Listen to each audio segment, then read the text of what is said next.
Today நம்ம கையில் இருக்கிற ஒரு வெஹிக்கிள் என்னன்னு பார்த்தீங்க அப்படின்னா, நம்ம லேட்டஸ்ட்டாக ரிலீஸ் ஆன Zoom 125 தான். நிறைய பேர் இந்த வண்டிக்கான ரிவ்யூ போடுது பிரதர், அதுவும் 2026 மாடல் சொல்லுங்க அப்படின்னு சொல்லியிருந்தீங்க. உங்களுக்காக தான் இந்த வீடியோ. இந்த வீடியோவில் கிளியராக இந்த வண்டியை வாங்கலாமா வேண்டாமா, இந்த வண்டிக்கான ப்ரோ அண்ட் கான்ஸ் என்னெல்லாம் இருக்குன்றதை சொல்ல போகிறோம். சரி, வாங்க வீடியோக்குள்ளே போகலாம்.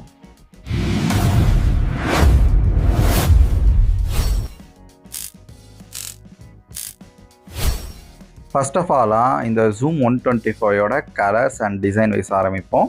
கலர் நிறையாவே அட்ராக்டிவாக இருக்கிற மாதிரி இருக்குது. பட் இதோடைய மெயினான ஒரு பெரிய பர்சன் இதோடைய லுக்.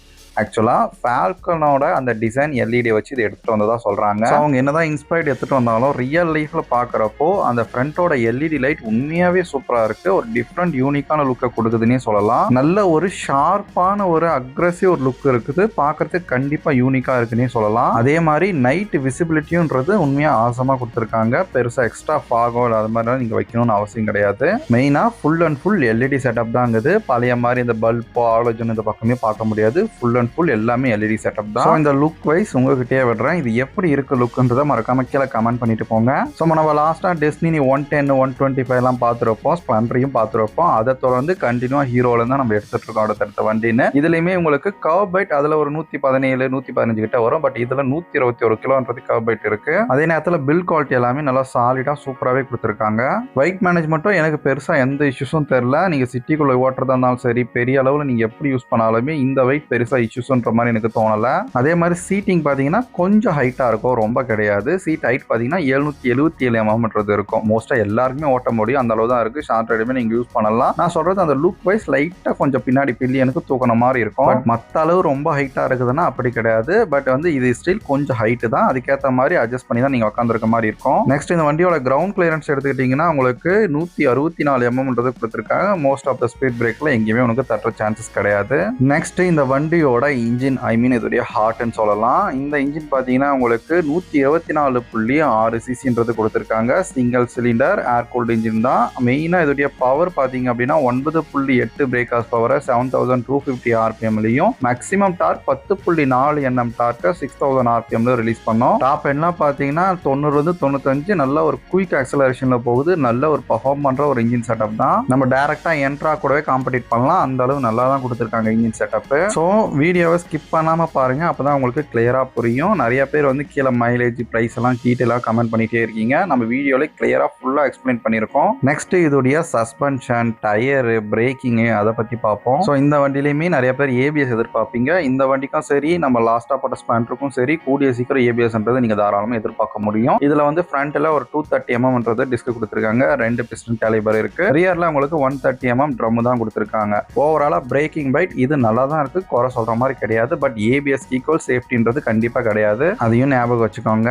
ரெண்டாவது இதோடைய டயர் சைஸ் நம்மளாம் 10 இன்ச் இன்னும் கொடுத்துட்டு இருக்காங்க நிறைய பிராண்டு. அதுக்கு அடுத்து 12 இன்ச்சுன்னு சொன்னோம். இதெல்லாம் உங்களுக்கு 14 இன்ச் வீல்ன்றது கொடுத்துருக்காங்க. ரெண்டுமே ஐ மீன் ஃப்ரண்ட் அண்ட் பேக் ரெண்டுமே 14 இன்ச் வீல்ன்றது கொடுத்துருக்காங்க. ஃப்ரண்டோட டயர் செக்ஷன் எடுத்துக்கிட்டீங்கன்னா 110/80, ரியர்ல 120/17 கொடுத்துருக்காங்க. நல்லா வித்தெல்லாம் நல்லா இருக்கு, கிரிப்புமே சூப்பரா இருக்கு. நல்லாவே டிஃபரன்ஸ் தெரியும். நீங்க ஆல்ரெடி வேற ஒரு ஸ்கூட்டி ஓடிட்டு இதை ஓட்டுறப்ப உங்களுக்கு ஃபீல் டிஃபரன்ஸா தெரியும். ரெண்டாவது ஸ்டெபிலிட்டியுமே உங்களுக்கு நல்லா இருக்கு. ரெண்டுமே உங்களுக்கு டியூப்லெஸ் டயர் தான். இதுவுமே உங்களுக்கு எம்ஆர்எஃப் டயர்ஸ் தான். மெயினா இதுடைய சஸ்பென்ஷன் செட்டப் முன்னாடி உங்களுக்கு டெலஸ்கோபிக் ஹைட்ராலிக் ஷாக் சஸ்பென்ஷன் தான் கொடுத்துருக்காங்க. ரியர்ல உங்களுக்கு same single side shock absorber தான் கொடுத்துருக்காங்க. இதுல என்ன அப்படின்னா ரியர்ல உங்களுக்கு அட்ஜஸ்ட் பண்ணிக்க முடியும். கண்டிப்பா இது ஒரு ஸ்போர்ட்டியர் வெஹிக்கிள்ன்றனால ஒரு சின்ன அக்ரெசிவ் பவர் இருக்கும். அதனால கொஞ்சம் ஸ்டிஃபர் சைடு தான் இருக்கும் உங்களுக்கு சஸ்பென்ஷன்.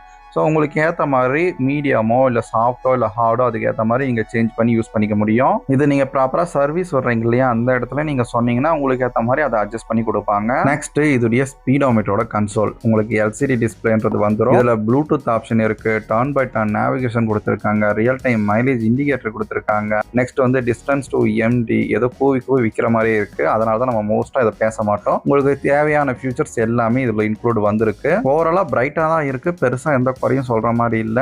டைரக்ட் சன்லைட்ல கூட நல்லா கிளியராவே தெரியுது. நம்மளுடைய ஓல்டு சப்ஸ்கிரைபருக்கு நல்லாவே தெரியும். மோஸ்டா நம்ம ஸ்பீட் பிரேக்கர் எதுவுமே கவர் பண்ண மாட்டோம். நீங்க அதிகமா கேட்கறதுனால தான் நம்ம இதை பத்தி அதிகமா போடுறோம். ஏன் அப்படின்னா இதுலயே உங்களுக்கு நிறைய டைம் டிஸ்பிளே ஒர்க் ஆகாது. ப்ளூடூத்னால பேட்டரி ட்ரெயின்ன்றது அதிகமாகும், டிஸ்பிளேனால பிரச்சனைகள் அதிகமாக வரும். அதனால தான் நம்ம பெருசா சொல்றது இல்லை. நெக்ஸ்ட் இந்த வண்டியோட மைலேஜை பொறுத்த வரைக்கும் உங்களுக்கு 5 லிட்டர் ஃபியூல் டேங்க் கெப்பாசிட்டி, 1.25 வந்து ரிசர்வ் கொடுத்துருக்காங்க. மெயினாக இதோடைய மைலேஜ்னு எடுத்துட்டிங்கன்னா சிட்டி அண்ட் ஹைவே மிக்சடாக உங்களுக்கு ஒரு ஆவரேஜாக 40லேருந்து ஒரு 43, 44 கிட்ட எதிர்பார்க்கலாம். நிறையா பேர் அந்த கிளைம்குள்ள தான் எடுத்திருக்காங்க. நீங்கள் யாராச்சும் ஜூம் 125 வச்சுட்டு இருக்கீங்க அப்படின்னா மறக்காமல் உங்களுடைய ரியல் டைம் மைலேஜ்னு சொல்லிட்டு கீழே மென்ஷன் பண்ணிட்டு போங்க. ஸோ இங்கே பைக்கோட ப்ரைஸ் எடுத்துக்கிட்டீங்க அப்படின்னா இதில் மொத்தம் 2 வேரியன்ட் வருது, VX, ZX. VX பார்த்தீங்க அப்படின்னா உங்களுக்கு ஒரு 1,05,000 ஸ்டார்ட் ஆகுது. ZX பார்த்தீங்கன்னா ஒரு 1,15 கிட்ட ஆன் ரோட் ப்ரைஸ்ன்றது வருது. ஸோ இந்த ப்ரைஸ் வந்து கரெக்டான ப்ரைஸ் கிடையாது. கண்டிப்பா அப்ராக்சிமேட் பிரைஸ் தான். டீலர் வைஸ் ரேட் முன்ன பின்னன்றது மாறும். அந்த டிரான்ஸ்போர்ட் சார்ஜஸ்லாம் எக்ஸ்ட்ரா வந்து இன்க்ளூட் பண்ணுவாங்க. சரிப்பா, என்ன சொல்ல வர, நெகட்டிவ் சொல்லு, வெறும் ப்ரோ மட்டும் தான் சொல்லிட்டு இருக்கே, எல்லாமே நல்லாவே சொல்லிட்டு இருக்கே, கான் எதுவுமே இல்லையா அதை சொல்லு அப்படின்னா, ஸோ இந்த வண்டியிலுமே ப்ராப்ளம்ஸ்ன்றது இருக்கு. இப்போ நம்ம அதை பத்தி தான் பேச போறோம். அதுக்கு முன்னாடி நீங்க இப்பதான் ஃபர்ஸ்ட் டைம் நம்ம சேனலை பார்க்குறீங்கன்னா மறக்காம சப்ஸ்கிரைப் பண்ணிட்டு பாருங்க. அப்பதான் உங்களுக்கு நோட்டிஃபிகேஷன் உடனே வரும். இது மாதிரியான pro and cons comparison video, tips and ட்ரிக்ஸ்னு சொல்லிட்டு நம்ம நிறைய அப்லோட் பண்ணியிருக்கோம். மறக்காம அதையும் செக் பண்ணி பாருங்க. வாங்க வீடியோக்குள்ள போகலாம். So first of all customer வந்து இஷ்யூ ஆனது அதோடைய சஸ்பென்ஷன். ஆஸ் யூஷுவல் இது நான் ஆல்ரெடி சொன்ன மாதிரி ஸ்டிஃபர் சைடு தான் இருக்கும். ஹைவேக்கு ஏற்ற மாதிரி ஹேண்டலிங் அண்ட் ஸ்டெபிலிட்டிக்காக உங்களுக்கு அப்படி பண்ணியிருப்பாங்க. மற்றபடி ஸ்டிஃபர் சைடு தான் இருக்கு. நெக்ஸ்ட் இதோடைய வைப்ரேஷன். ஆமாம், கண்டிப்பாக வைப்ரேஷன்றது ஃபீல் பண்ணுவீங்க. மெயினாக அந்த ஃப்ளோர் போர்டு ஏரியாவில், அதுக்கடுத்து அது மாதிரி பார்ட்ஸில் உங்களுக்கு வைப்ரேஷன்றது ஃபீல் ஆகும். நீங்கள் ஒரு 50 to 60 கிலோமீட்டருக்கு தாண்டுறீங்க அப்படின்னாலே நல்லாவே உங்களால் ஃபீல் பண்ண முடியும் வைப்ரேஷனை. ஸோ அதே மாதிரி கஸ்டமர் அதிகமாக கிளைம் பண்ணுறது அந்த பிரேக் பேடை கொஞ்சம் குவாலிட்டியாக கொடுங்க அப்படின்றது தான். ஏன்னா ஃப்ரீக்வெண்ட்டாக உங்களுக்கு அந்த பிரேக் பேடை ரீப்ளேஸ் பண்ணுற மாதிரி இருக்குது அப்படின்ற மாதிரி சொல்கிறாங்க. நெக்ஸ்ட் இந்த மைலேஜோட ட்ராப்ஸ் நான் ஆல்ரெடி சொல்லியிருப்பேன். ஆல்ரெடி டெஸ்டினியாக இருக்கட்டும் 125 இருக்கட்டும் மைலேஜ் வந்து போக போக கொஞ்சம் ட்ராப் ஆகிற ஃபீல்னு சொல்கிறாங்க அப்படின்னு. இதுலையுமே அப்படி இருக்குது. பட் வந்து நீங்கள் அதிகபட்சம் இதில் 35, 38லாம் சில பேர் வந்து மைலேஜ்ன்றது வந்திருக்குதுன்னு சொல்கிறாங்க. நெக்ஸ்ட் இந்த i3s சிஸ்டம் லாஸ்ட் 2 வெஹிக்கிளுக்குமே நம்ம சொல்லியிருப்போம். இதுலையுமே அந்த ப்ராப்ளம் இருக்கு. சம்டைம்ஸ் அது ப்ராப்பரா ஒர்க் ஆகுது கிடையாது. மெயினா இதோடைய ஸ்டோரேஜுமே உங்களுக்கு கம்மியாக தான் இருக்கும். பெரிய அளவில் பொருளை வைக்க முடியாது. ஒரு 17 லிட்டர் தான் அந்த அண்டர் ஸ்டோரேஜ்ன்றது இருக்கும். அதே மாதிரி சில ஓனர்ஸ் வந்து இதோடைய ஸ்பேர் பார்ட்ஸ் வந்து உடனே கிடைக்க மாட்டேங்குது, கொஞ்சம் டிலே ஆகிற மாதிரி இருக்குன்னு சொல்லிட்டு ஃபீல் பண்றாங்க. இது வந்து நீங்க யாராச்சும் இந்த ஜூம் 125 வச்சுட்டு இருக்கீங்க அப்படின்னா ஸ்பேர் அவைலபிலிட்டி, மெயினா சர்வீஸ் சென்டர் எப்படி இருக்கு ஹீரோவோட இந்த ஜூமோட 125ன்றதை மறக்காம கீழே கமெண்ட் பண்ணுங்க. நெக்ஸ்ட் சில யூசர்ஸ் வந்து இந்த பிளாஸ்டிக்கோட ஃபீல் அந்த அளவுக்கு குவாலிட்டி இல்லை, பேட் குவாலிட்டியா இருக்கு. சில நேரத்தில் அந்த ரேட்லிங் நாய்ஸ், லாஸ்ட்டாவே நம்ம வீடியோல கண்டினியூ சொல்லிட்டு இருக்கோம், அந்த ரேட்லிங் நாய்ஸ் அதுவும் அந்த ஃப்ரண்ட் பேனல்ல இருந்து வருதுன்னு சொல்லிட்டு இதுலயுமே அந்த மாதிரி ப்ராப்ளம் இருக்கு. அதே மாதிரி இந்த சைடு மிரர்ஸ் எல்லாமே ஈஸியா லூஸ் ஆயிடுதுன்னு ஃபீல் பண்றாங்க. ஸோ அதே மாதிரி ஃபேமிலி யூசேஜுக்கு நீங்க எடுக்க போறீங்க இந்த வண்டினா நல்லா யோசிச்சுக்கோங்க. ஏன்னா சீட்டு கொஞ்சம் ஹைட்டு, பின்னாடி பிடிச்சிக்கிறதும் அந்த லுக் வைஸ் தான் கொடுத்துருப்பாங்க. நல்ல ஒரு கிரிப் பண்றது ஒரு கேள்விக்குறி தான். இதே ஒரு காலேஜ் ஸ்டூடெண்ட் எடுக்க போறீங்க, நீங்க சோலோ ரைடு தான் போறீங்க, அது மாதிரி எடுக்கிறவங்களுக்கு இந்த பர்ஃபெக்டா இருக்கும் இந்த வண்டி மேட்ச் ஆக. சரிப்பா, என்னதான் சொல்ல வர ஃபைனலா உன்னுடைய ஒப்பீனியன் சொல்லு அப்படின்னா, நீங்க காலேஜ் ஸ்டூடெண்ட்டு மெயினாக வந்து ஒரு 125cc சுகூட்டியில் தான் தேடிட்டு இருக்கீங்க.